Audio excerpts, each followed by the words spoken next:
आप जी सत्संग में ना आने के का इसलिए नहीं आ पाते कि घर के काम कोई आंट लगी रहती है। तो अब एक व्यक्ति नाइट सर्विस में गया और वापस सुबह आना था, उसने जल्दी, घर पे कोई जरूरी काम था। रास्ते में वह नाइट सर्विस की बस एक्सीडेंट होगी और वो मर गया, मृत्यु प्राप्त हो गया। अब वो कितना जल्दी में था कि रातों रात कोई और काम एक्स्ट्रा कराऊं, फिर अपनी ड्यूटी करूंगा, घर के काम और भी बहुत करने हैं। अब रह गए धीरे धराए वह सारे काम। वह नाइट सर्विस पे इसलिए गया था कि सुबह जल्दी आऊंगा, घने काम करूंगा, ये कर ले काम। तो परमात्मा ने कहे जीवित मरे के सत्संग का समय आवे नो सोच ले 2 दिन के लिए मर गया, परमानेंट मौत हो जाएगी। जब तक कती टिकट कट गई वो दोबारा आ ही नहीं सकते घर में, चाहे कोई उजड़ो चाहे बसो। और 2 दिन की मृत्यु नो सोच ले मर गए हम, होगा तो देखी जाएगी। और सत्संग छुड़कर चले गए। मान लीजिए आपकी बात बड़ी करते हैं, 2 दिन में कोई हानि लाभ हो भी गा छोटा मोटा, तो उसको फिर ठीक कर लोगे। 30 दिन पड़े 28 दिन। और तो परमानेंट मर जाए फिर वो उनको भी इतने ही जरूरी कार्य थे। पुण्यात्माओं, हम अपने बच्चे को पढ़ाते हैं, बेटी को पढ़ाते हैं, बेटे को 16 साल तो MA करावांगे या कोई ट्रेनिंग करावांगे, तो 20 वर्ष तक उसको कति फ्री छोड़ देते और पैसे लावा कति नो बाड़ साहब घूमते हैं, तब उसको 2 रोटी कहीं का गुजारा हो तो और ना भी हो। इसी प्रकार हमने परमात्मा पाने के लिए समय भी निकालना पड़ेगा, 2 पैसे भी लगाने पड़ेंगे। और ये तो हो ही हो, ये तो होगा ही होगा। इसमें तो इस घाटे में, इस सौदे में घाटा है ही नहीं, इसमें हानि शब्द नहीं है। और किसी भी व्यवसाय में आप कर लीजिए, हानि और लाभ दोनों ही बराबर चलते हैं। तो क्या बताते हैं, असंग जन्म तन मृत्या हो गए, जीवित क्यों ना मरे रे, और 12 मध्य महल मठ बोरे बहुर ना दे धरे। फिर कहते हैं दोजक भीत सभी ते देखे राजपाट के रसिया, और 3 लोग से तरपत नाही यो मन भोगी खसिया। क्या बताते हैं कि तूने जो साधनाएं की स्वर्ग के लालच में की, स्वर्ग चला गया, फिर नरक में ऑटोमेटिकली जाएगा, क्योंकि पाप पुण्य दोनों चलते हैं आपके। दोजक बहिस्त, स्वर्ग और नरक तने दोनों भोगे, ए राजपाट के रसिया, और 3 लोग से भी संतुष्टि नहीं, ये मन भोगी खसिया। इस मन की संतुष्टि अगर इसको कोई 3 लोग भी दे दे, जब भी ने सोचा कि तो और देख लो, राज्य और बढ़ जाए मेरा।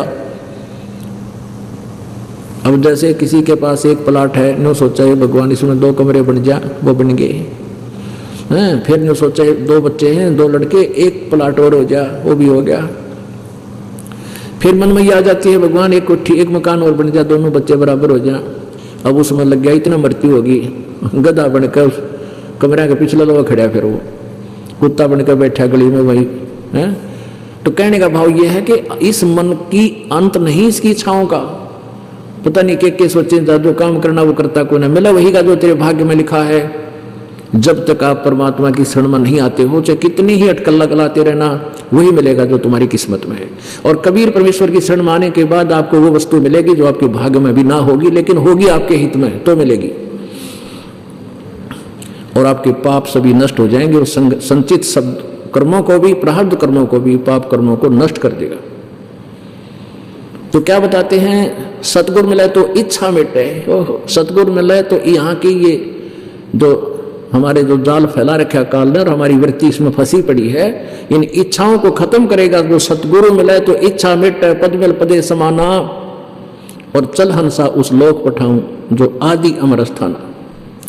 अब कहते हैं कोई संत मिलेगा तो यहां से इस तरह के प्रवचन वचन बता के और दोनों का डिफरेंस दिखा के आपकी यहां से इच्छा खत्म करेगा।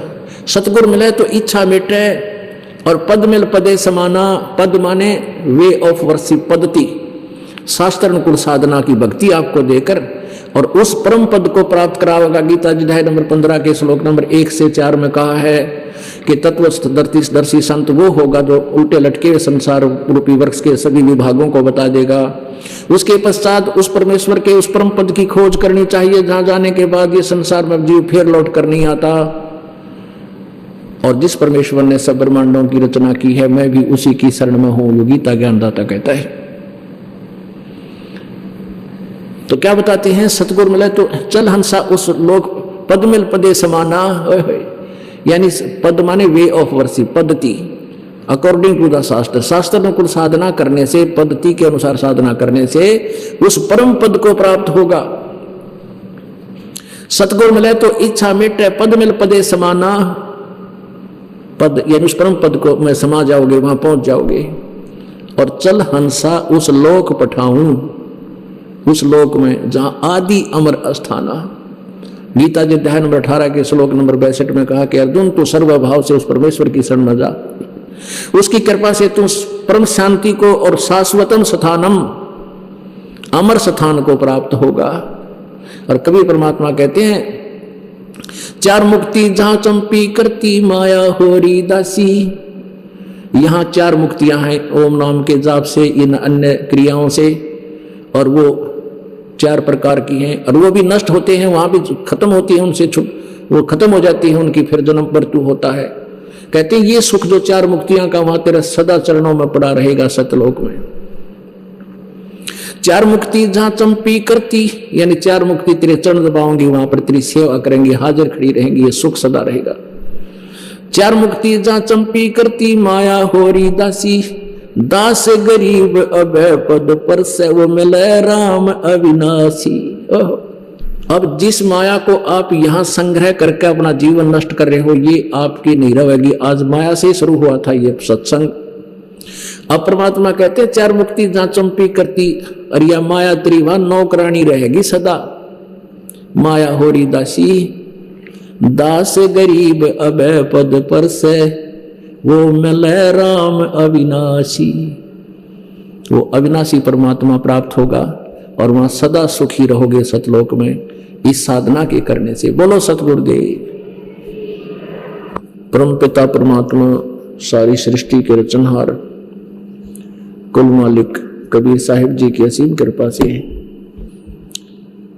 आप जी को ये सत्संग सुलभ हुआ।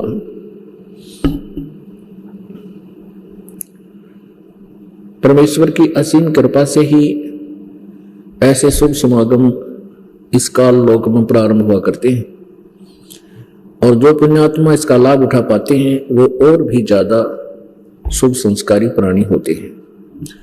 परमेश्वर कबीर जी स्वयं सतलोक से आते हैं, उनका उद्देश्य यही होता है यहां आने का कि अपनी प्यारी आत्माओं को अपने ही बारे में जानकारी दे,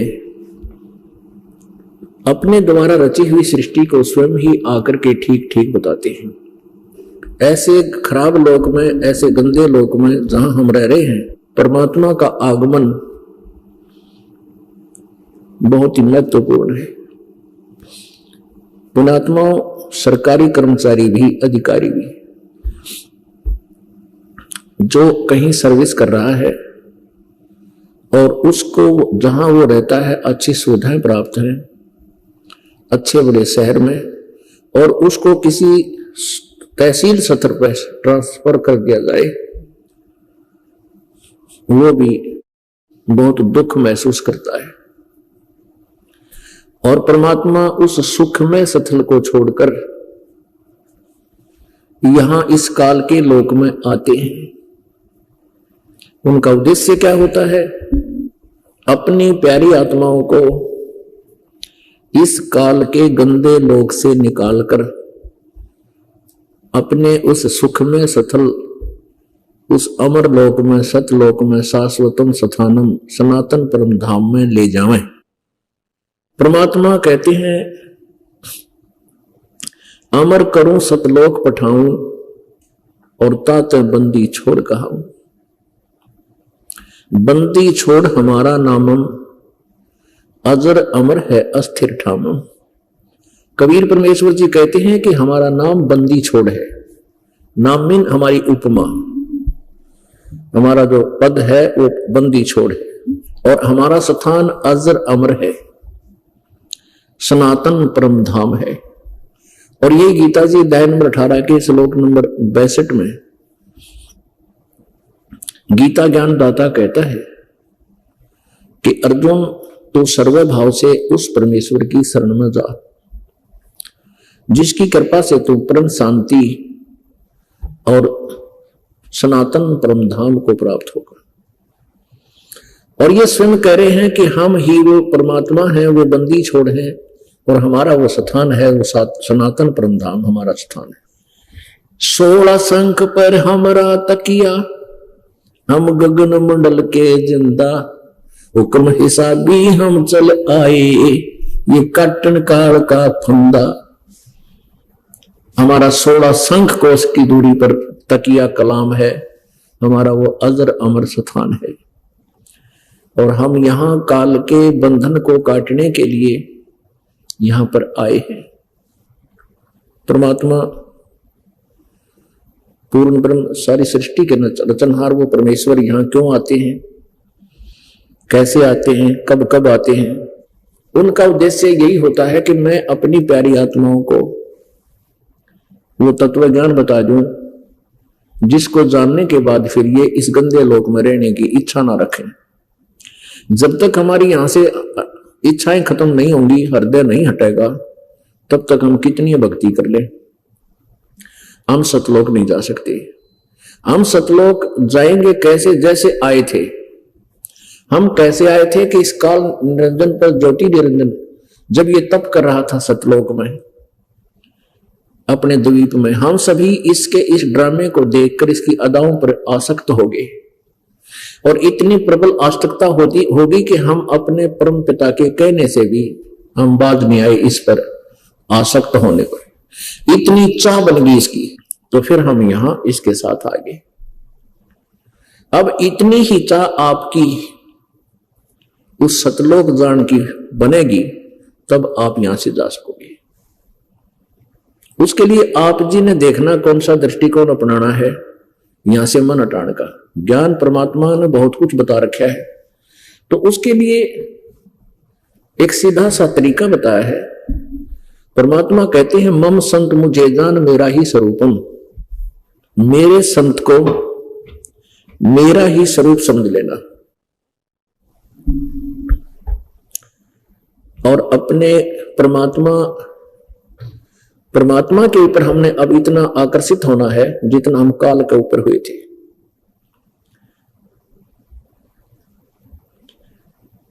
तो परमेश्वर तभी हमें यहां से निकाल लेंगे। उसके लिए बताया कि गुरु मानुष कर जानते थे नर कहीं अंध, एवं दुखी संसार में आ गए उनके फंद। तो परमात्मा के यहां जाने के लिए सबसे पहले आप जी ने अपने गुरुदेव को परमात्मा के तुल्य मानना होगा, और परमात्मा के अंदर कोई दोष नहीं देखना होता। यदि हम परमात्मा में कोई दोष या कोई त्रुटि, अपनी चतुरता या उसके सामने कोई छल कपट झूठ किसी भी दृष्टिकोण से हम करते हैं, तो हम अभी सतलोक जाने के योग्य नहीं है, भक्तिहीन भी हो जाते हैं। इसलिए हम बार बार आपको सत्संग सुनाते हैं, और कुछ एक सत्संग ऐसे होते हैं जिनका बार बार समय नहीं मिलता सुनाने का, और सुनाते हैं तो कभी वो पूरे भक्त नहीं होते।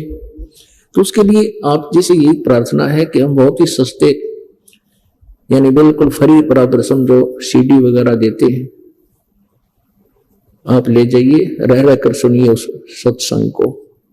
यदि आपने सतलोक चलना है, और सतलोक चलने के लिए ये सत्संग किए जाते हैं, ये आश्रम बनाए गए हैं, और जब तक आप सतलोक नहीं जालोगे तब तक आपका ये दुख निवारण नहीं हो सकता। क्योंकि इस काल के लोक में कोई सुखी नहीं है, कोई सुख नहीं है, और हम यहां सुख तलाश कर रहे हैं। जिसके संतान नहीं है वो सोचे संतान हो जाए मैं सुखी हो जाऊं। इन संतान वालों को पूछ ले कितने सुखी हैं यहाँ पे। जिनका संतान नहीं है वो देख लिया करो, एक आधे घर में जाकर वो बूढ़ा बूढ़ी आते हैं, पूछ लिया करो कितने सुखी है। जिनके धन नहीं है वो दुखी, वो सोचते हैं धन हो जाए मैं सुखी हो जाऊं। दूना दुखी होगा, धन होते ही दुखी होगा।